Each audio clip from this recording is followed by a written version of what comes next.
আসসালামু আলাইকুম। অজীর্ণ বা বদহজম রোগের জন্য একটি গুরুত্বপূর্ণ হোমিওপ্যাথি ঔষধ নিয়ে কথা বলবো। ঔষধটির লক্ষণ কি থাকে?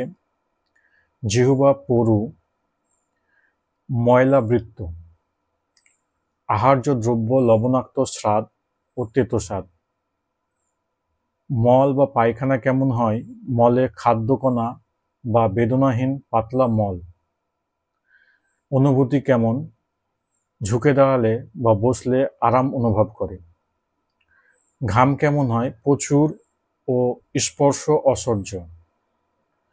পিপাসা কেমন? বৈশিষ্ট্যহীন, অর্থাৎ পিপাসা থাকতেও পারে আবার না থাকতেও পারে। কি কারণে হয়? ফল খেয়ে বা উষ্ণ আবহাওয়ায় এটি হয়ে থাকে। মূত্র কেমন? স্বল্প কালো বর্ণ বা কোনো পাত্রে ধরে রাখলে সাদা হয়। অন্যান্য কি লক্ষণ থাকে? পেট পূর্ণ, ভারবোধ, আহারের পরে পেট ব্যথা ইত্যাদি লক্ষণ থাকে। ওষুধটি কি?